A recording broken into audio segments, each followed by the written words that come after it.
নমস্কাৰ বন্ধুসকল আজি মই আপোনালোকক বিজেপিৰ কিছুমান এনেকুৱা স্কিমৰ বিষয়ে ক'ম যিবোৰ স্কিমটো বহুত হাই হাল্লাৰে তেওঁলোকে ওলাইছিল কিন্তু সেই হাই হাল্লা যেনেকৈ তেখেতসকলে কৰিছিল এই স্কিমবোৰৰ বিষয়ে কিন্তু তেনেকুৱা কাম একোই নহলে আৰু এই কি স্কিম ইয়াৰ ভিতৰত মই 10টা আপোনালোকক মেইন কিছুমান স্কিম ক'ম যিবোৰ স্কিমত বহুত টকা তেখেতসকলে চেনচন কৰিছে কিন্তু সেই টকাবোৰৰ মাত্ৰ 10% 20% হে ব্যৱহাৰ কৰিছে কামত আৰু বাকি টকাবোৰ ক'ত গৈছে কি কৰিছে ইয়াৰ কোনো হিচাপ নাই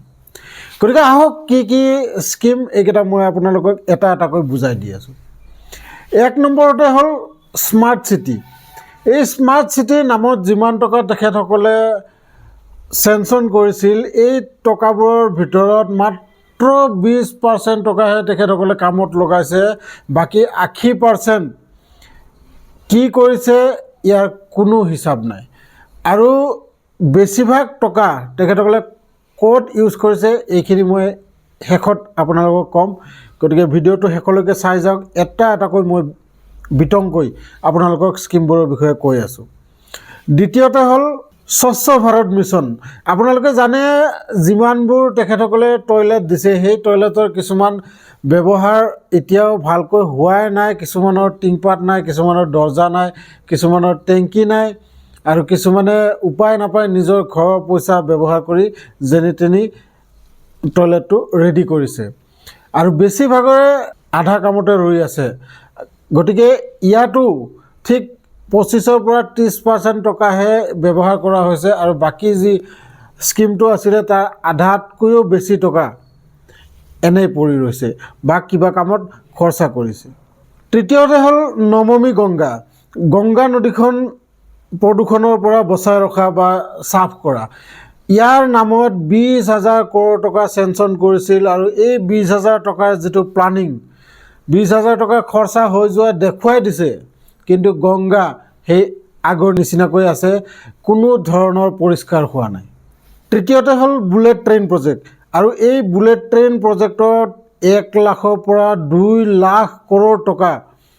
চেনচন হৈছে যেটো 2028 লৈকে কমপ্লিট হ'ব লগা কিন্তু এই বহুত স্লো গতিত এই কামটো হৈ আছে আৰু কেতিয়ালৈকে শেষ হ'ব তাৰ কোনো গ্যাৰান্টি নাই নাম্বাৰ 5ত আছে বেটি বচাও বেটি পঢ়াও এই যেটো এডস আপোনালোকে হয়তো বজাৰে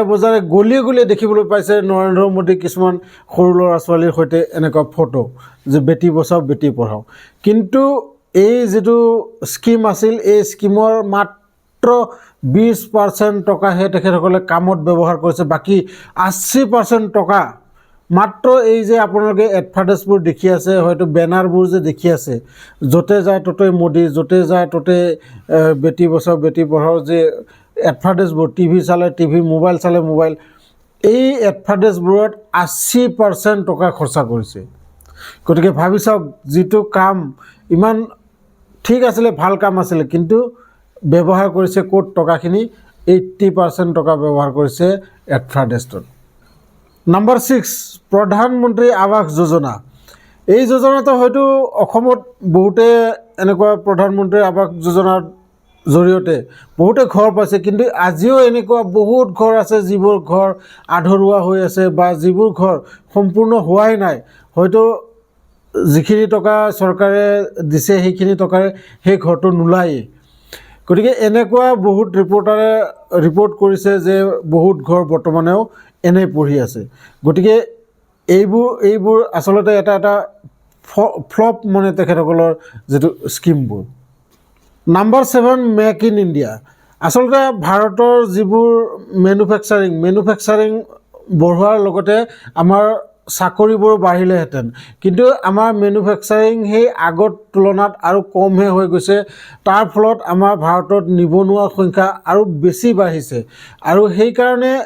এই স্কিমটো তেখেতসকলৰ কোনো কামত লগাব নোৱাৰিলে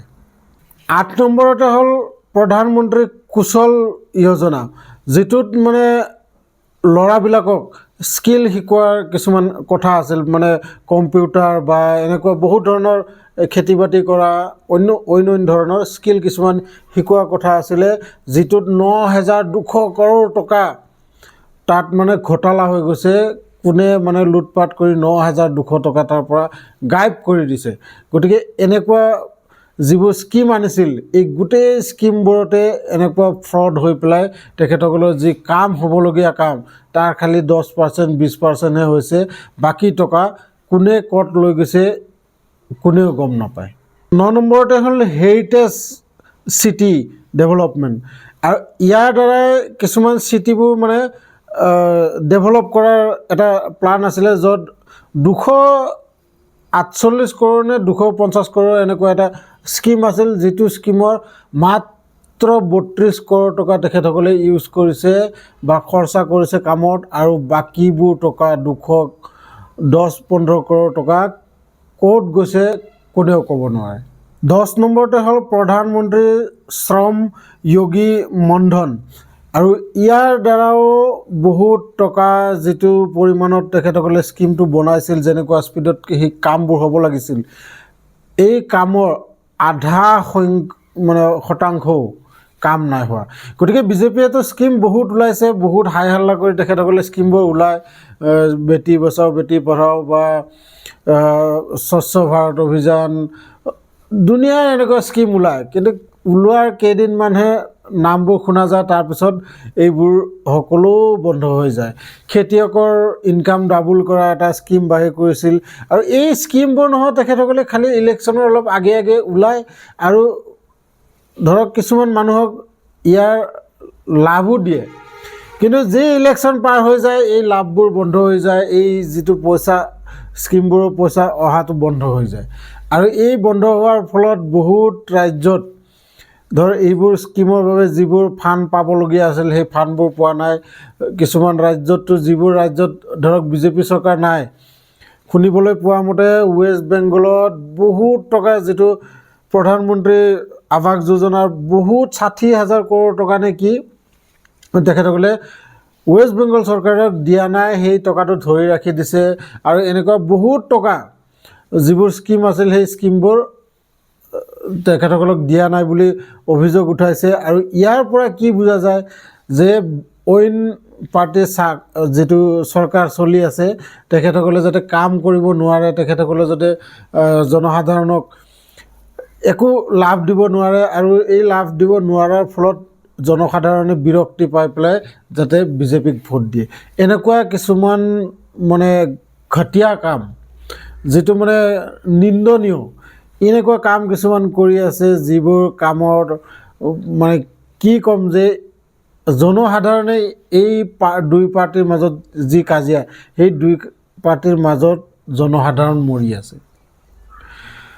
গতিকে যিয়ে নহওক এনেকুৱা আৰু বহুত স্কিম আছে যিবোৰ ক'বলৈ গ'লে আজি এই ভিডিঅ'টো কমচে কম 3-4 ঘণ্টা লাগিব যিখিনি বিষয় মই আলোচনা কৰিব লাগিলে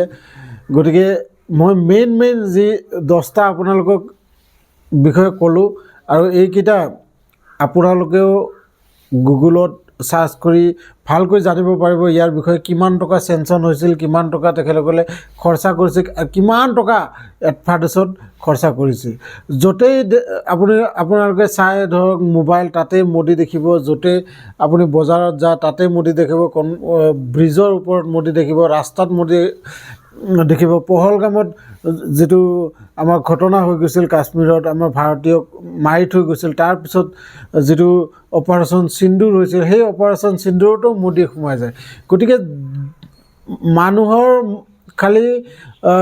বাথৰুমত যোৱা যে বাল্টিকেইটা আছে সেই বাল্টিকেইটাত খালি মোদীৰ ছবি আহিবলৈ বাকী যিয়ে নহওক ভিডিঅ'টো যদি ভাল লাগিছে লাইক শ্বেয়াৰ কৰিব আৰু লগতে যিসকলে নতুনকৈ মোৰ চেনেলটোত আহিছে চেনেলটো ছাবস্ক্ৰাইব কৰি ল'ব লগ পাম এনেকৈ এটা ইণ্টাৰেষ্টিং ভিডিঅ' লৈ নেক্সট ভিডিঅ'ত তেতিয়ালৈকে ধন্যবাদ